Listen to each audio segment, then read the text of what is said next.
Magandang umaga sa inyong lahat. Ngayon ay February 20, 2024 at nandito ngayon ang Special Operation Group ng MMDA sa pangunguna ni Mr. Gabriel Go.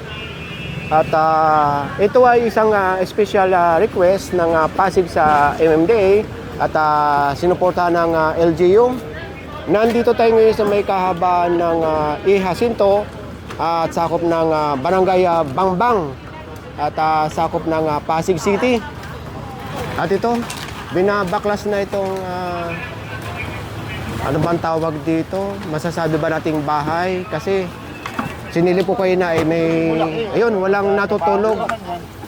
Tulugan ito tayo, ano? Tulugan, no? Oh, walang tao. Daming ano. Walang tao, ano? Dito rin natin lalakay, boy. Babagsak dito rin. Dito natin babagsak. Dito. Tanggalin lang muna. Nasa sidewalk kasi.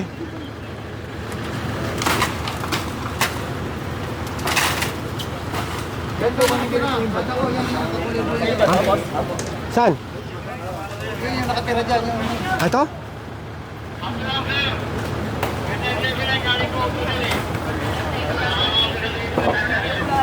Ito pala yung may-ari. Ayun ang nakatira, si tatay. Dala-dala ka, wala na rin yan.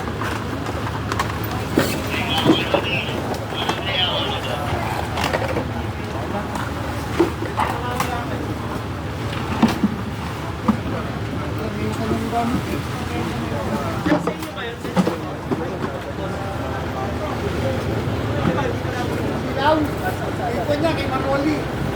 Yung lagi na nakaputi. Bukod sa SOG or Special Operation Group ng MMDA sa pamumuno nga ni Sir Gabriel Go.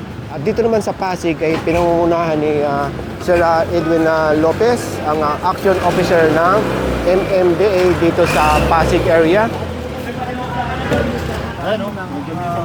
Mga tulong sa pinagbabawal na gamot na andito sa lugar na ito. May mga paraphernalia ng mga ano dito ng pinagbabawal na gamot. Oh. Ito yung talagang Dami oh.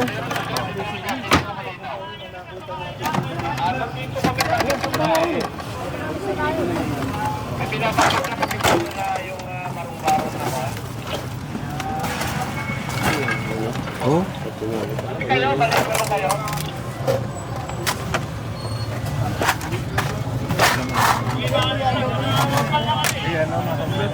May alak, mayroong pinagbabawal na gamot na nakita dito.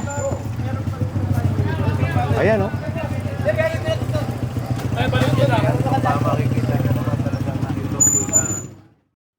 After ng Barangay Bambang, dumiretso ang team dito sa may Bagong Ilog. Ano nga bang street ito?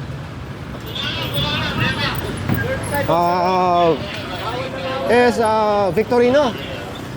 Bago i-operate ito or tikitan or hatakin ng tow truck, ay nakipag-coordinate muna sa barangay kung mayroon nga bang one-side parking dito. Na-confirm nila ay wala. So ito, pagtitikitan, kung walang driver, hatakin ng tow truck.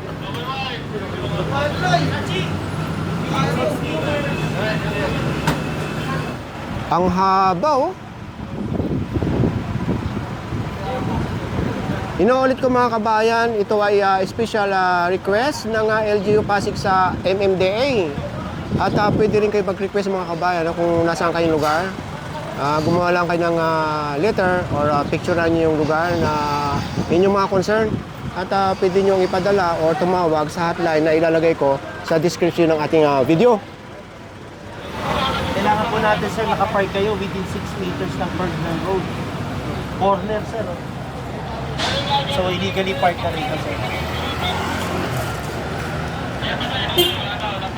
Katulad ng mga nakarang video natin, sa mga barangay, kung mayroon man kayong ordinansa na mayroong one-side parking, kailangan magpapark kayo within 6 meters magmula sa kanto. para hindi kayo matitikitan. Ayan. Pero dito sa operation ngayon ng MMDA sa kanang LGU, walang ordinansa na one-side parking. Talagang ginawa nilang parking area itong kalsada.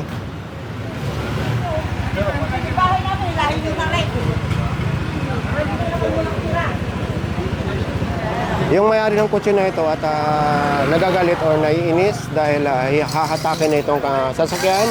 Katulad ng mga napipicture natin noong nakaraan, binibigyan sila ng 5 to 10 minutes para lumabas at ma-assist ang kanilang mga sasakyan. Pero mahigit 10 minuto na, kaya ayan, mahahatak na.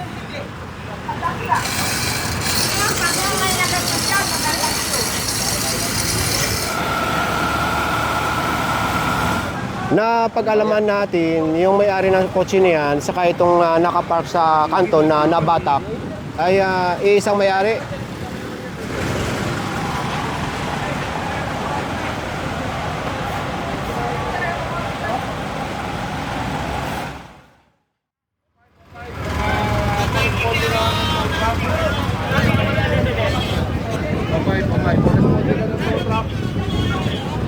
Pinasadaan din natin itong kahaba ng San Roque at sakop pa rin ng Bagong Ilog, Pasig.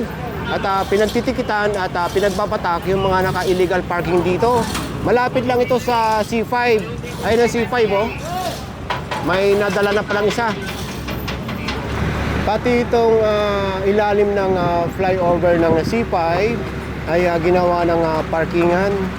At ito, babatakin na. Bali, tatlong sasakyan ang mababatak dito sa ilalim ng flyover. Itong C5.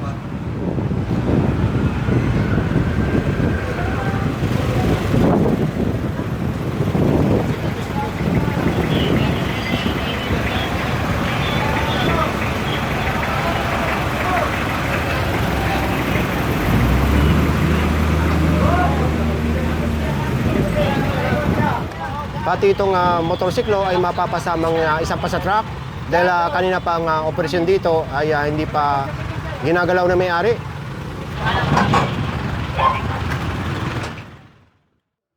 After 1 hour, bumalik tayo ulit dito sa may barangay Bambang at sakop pa rin ng Pasig City.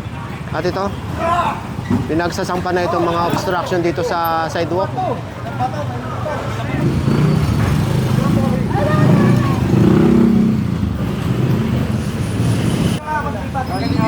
Tanggalin yung paninda.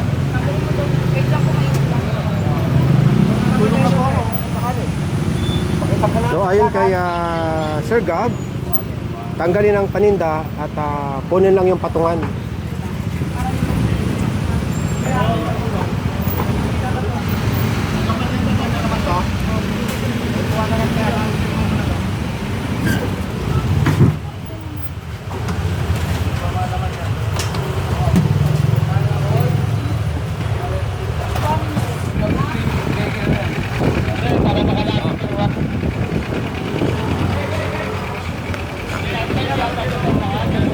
Sasakyan pala ito ng barangay at natikitan.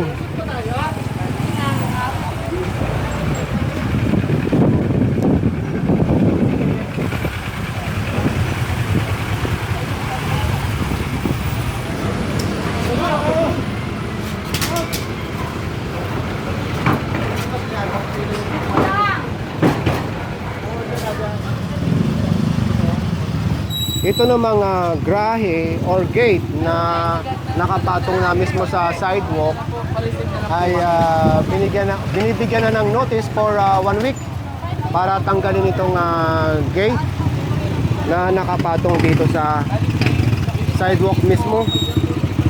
At kung hindi na ito matanggal within 1 week, bali ang LGU or MMDA na ang magbabaklas niyan.